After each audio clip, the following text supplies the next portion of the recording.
नमस्कार माऊली. चला, ज्ञानेश्वरीच्या सहवासात आपण आता ज्ञानेश्वरी अध्याय 2 मधल्या 278 ते 284 या ओव्यांच्या सहवासात जाऊया. माऊली, त्याच्या अगोदर ज्ञानोबा राय आपल्याला सांगतायत की ज्यांनी बुद्धियोगाचा आश्रय घेतला त्यांना कर्म करण्याच्या बाबतीत कौशल्य प्राप्त झालं. आणि हे कौशल्य कुठलं तर कर्म अशा रीतीने करायचं की ते कर्म करता करताच आपण मोक्षपदाला जाऊन पोचू. त्याच्या युक्त्या उपाय ह्या ज्ञानोबारायांनी आपल्याला सांगितल्या. उदाहरणार्थ, केवळ आपल्याला सुख मिळावं ह्या विषय सुखाच्या पोटी कर्म करण्यामध्ये हेतू ठेवू नये. कर्माचं फळ मला जसं प्राप्त व्हायला पाहिजे तसंच आपण कर्मामध्ये स्वारस्य घेऊन कर्म करण्याच्या मागे लागू नये. अशा काही युक्त्या, असे काही मार्गदर्शनाचे आडाखे ज्ञानोबारायांनी आपल्याला दिले. आणि आता अशा रीतीने जे बुद्धियोगाच्या साह्याने पारंगत झाले ते पारंगत झाल्यावर त्यांचं आचरण, त्यांचं इतरांबरोबरचं चालणं बोलणं कसं असतं.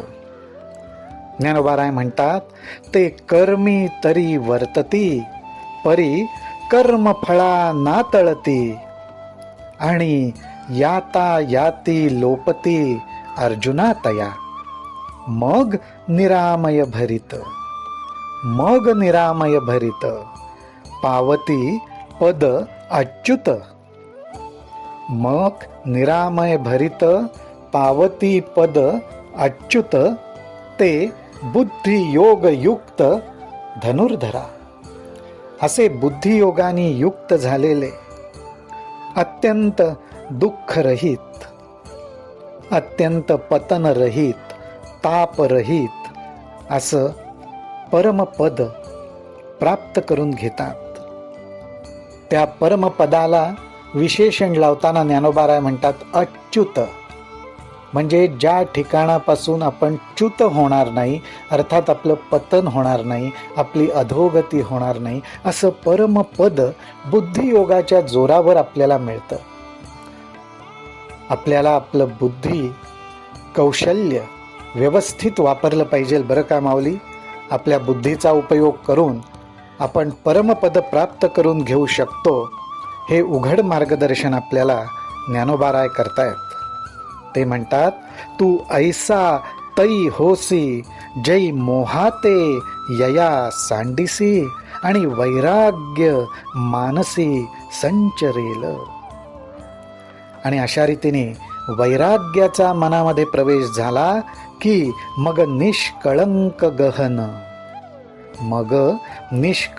गहन उपजेल आत्मज्ञान तेणे निचाडे होईल मन अपैसे तुझे. अरे अर्जुना, तुझं मन योगयुक्त होईल. पण कशा रीतीने त्याचा क्रम दाखवताना ते म्हणतात, जेव्हा तुझं मन मोह ममता ह्याचा त्याग करायला लागेल तर एका बाजूला ह्या गोष्टींचा त्याग तू करायला लागशील आणि दुसऱ्या बाजूने विरक्ती वैराग्य हे तुझ्या मनामध्ये प्रवेश करायला लागेल. म्हणजे आपण अशी कल्पना करू माऊली की एका दाराने मोह ममता ह्या बाहेर पडतात की दुसऱ्या दाराने विवेक वैराग्य विरक्ती मनामध्ये प्रवेश करतात. आणि जेवढ्या जास्त प्रमाणात विरक्ती वैराग्य विवेक यांचा प्रवेश मनामध्ये व्हायला लागतो, मनामध्ये त्याचा संचार व्हायला लागतो, त्याप्रमाणेच आत्मज्ञान प्रगट व्हायला लागतं. मनामधनं विषय सुखाच्या इच्छा पूर्णपणे निघून जातात. मन निचाड होतं, म्हणजे निरिच्छ होतं. निरिच्छ कुठल्या बाबतीत तर विषय सुखाच्या बाबतीत.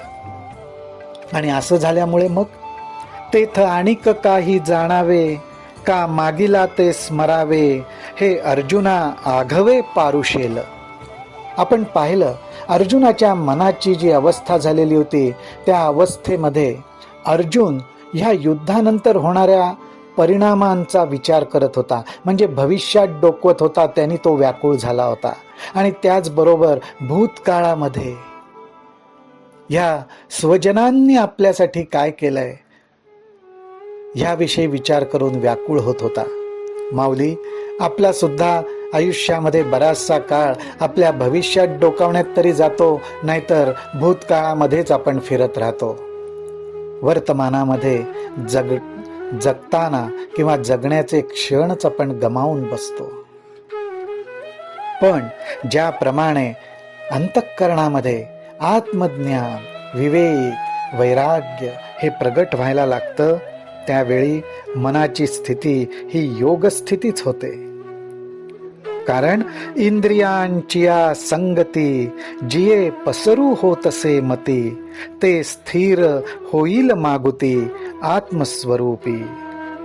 सर्वसामान्यपणे हाच नियम आहे की अनेक वेगवेगळ्या प्रकारच्या विषय सुखांच्या मागे आपण धावतो. त्यासाठी आपली इंद्रिय आपल्याला मदत करतात, कारण विषय हे इंद्रियांचं खाद्य आहे. त्यामुळे इंद्रिय स्वस्थ बसत नाही, ती भुकेली असतात, त्यांना विषय सुख हवं असतं. आणि त्यामुळे काय होतं तर इंद्रियांच्या द्वारे आपलं मन आणि बुद्धी सगळीकडे पसरतं, सैरभैर होतं.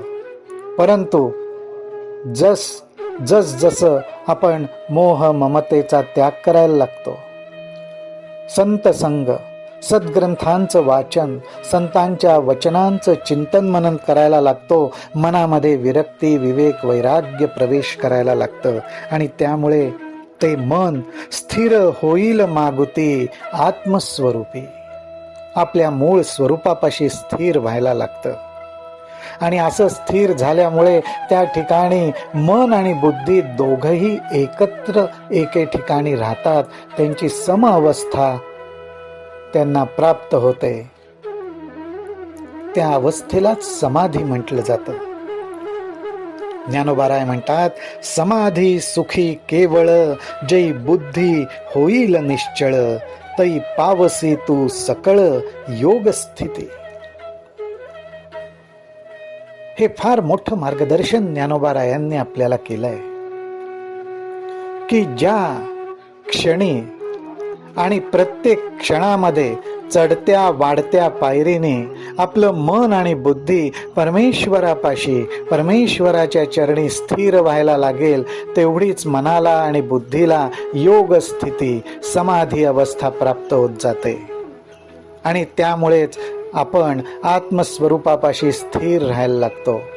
माऊली हो, आपण ज्ञानोबारायांच्या चरणी हीच प्रार्थना करू की आम्हाला सुद्धा अच्युत असं परमपद प्राप्त हो, आम्हाला सुद्धा या योग स्थितीचा अनुभव येवो, आम्हाला सुद्धा या समाधी अवस्थेचा अनुभव येवो, आणि आमची सुद्धा मन बुद्धी परमेश्वराच्या चरणी स्थिर राहो.